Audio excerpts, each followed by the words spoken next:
Hello everyone, welcome back to the channel. इस वीडियो में हम बात करेंगे कैसे आप अपने मिंत्रा के FWD कैटेगरी के ऑर्डर्स को रिफंड और रिटर्न के लिए प्रोसेस कर सकते हैं। इस सिनेरियो में मैंने ये प्रोडक्ट ऑर्डर किया था, कुक एंड कीज का मैन टिपोग्राफी प्रिंटेड प्योर कॉटन। और इसके डिस्क्रिप्शन में आप देख सकते हैं कुछ बेसिक सी चीज़ें दी हुई हैं कि 100% प्योर कॉटन है, रेगुलर फिट है वगैरह वगैरह। इसकी साइज डिटेल्स, और ये क्रीम कलर का है जैसे कि यहाँ पे इसके लिखा हुआ है कि ये cream colour Valentine T shirt है। तो इस कैटेगरीज के जो प्रोडक्ट होते हैं उन्हें आप बेसिकली रिटर्न नहीं करा सकते बट एक्सचेंज करा सकते हैं। ओके, तो मैंने यही सोच के ऑर्डर किया था कि जो भी है मुझे मीडियम साइज हो जाता है, तो मैंने मीडियम ऑर्डर किया था। जैसे कि आपको दिखा दूं यहाँ मैं अपनी ऑर्डर हिस्ट्री में, ये है मेरी ऑर्डर हिस्ट्री का। ये मैंने जब पहली बार इसे किया था ऑर्डर तो ये मीडियम साइज़ का था, और मुझे बेसिकली इसके प्रोडक्ट्स जो होते हैं कुक एंड कीज के मीडियम साइज़ के ही फिट होते हैं और मैंने रखे भी हुए हैं। तो ये जब मैंने ऑर्डर किया ये काफ़ी बड़े साइज़ का था और ये मुझे फिट नहीं हुआ, तो मैंने इसे रिप्लेस भी कराया स्मॉल साइज़ से। और ताज्जुब की बात ये है कि जो मीडियम साइज़ है इसके दूसरे प्रोडक्ट वो जबकि छोटे थे और ये और बड़ा था। ये FWD कैटेगरी का प्रोडक्ट आप देख सकते हैं, हाईलाइटेड होता है।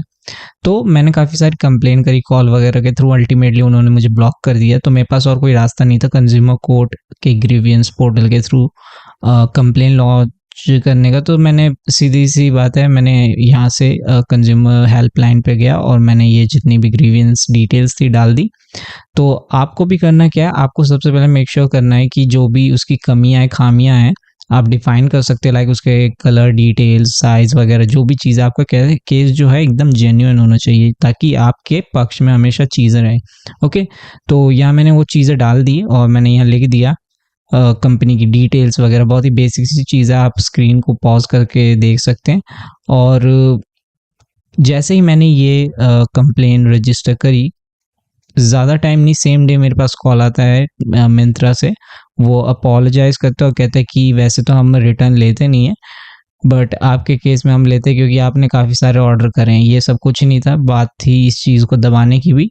और मेरे केस में ये चीज़ एकदम सच थी कि इन्होंने मुझे किसी तरह से एक डैमेज्ड प्रोडक्ट दे दिया। कलर भी ये नहीं था, ऑफ वाइट था, आप देख सकते हैं स्क्रीनशॉट वगैरह उसमें क्लियरली दिखा हुआ है, साइज़ भी बड़ा है। तो ये चीज़ मेरे पक्ष में थी, तो मैंने सीधा कंप्लेन रजिस्टर किया और उसके बाद उन्होंने क्या किया, उन्होंने रिटर्न इनिशिएट किया और आप देख सकते हैं रिफंड क्रेडिटेड 287 और इस डेट को। तो फिर मैंने क्या किया, मैंने आगे बात को ना बढ़ाते हुए मैंने जो है अपना ग्रीवियंस जो था पुल बैक कर लिया। मैंने खुद ही खुद क्लोज कर दिया मार्क, और ये है मेरी ग्रीवियंस हिस्ट्री। सॉरी, ये लॉग आउट हो गया, बट कोई नहीं। तो ये ऐसे आपको इस पोर्टल के थ्रू रजिस्टर करके अपनी कंप्लेन को आगे बढ़ानी है बात, और फिर जो है यहाँ पे आपका रिटर्न इनिशिएट हो जाएगा।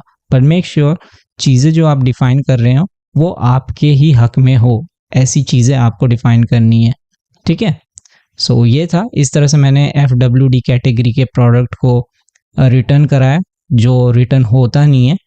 बाकी जो नॉर्मल प्रोडक्ट्स होते हैं मिंत्रा के, उन सब में लिखा रहता है कि आप इसे रिटर्न करा सकते हैं। देख सकते हैं आप, यहाँ लिखा रहता है 14 डेज रिटर्न, 7 डेज वगैरह। बट इस कैटेगरी का प्रोडक्ट जो था FWD का वो रिटर्न नहीं हो सकता था। यहाँ क्लियरली लिखा हुआ है इजी 7 डेज एक्सचेंज अवेलेबल। इस तरह से आप अपने केस में इस चीज़ को यूज़ कर सकते हो और रिफंड पा सकते हैं। Okay, that's it, thanks for watching.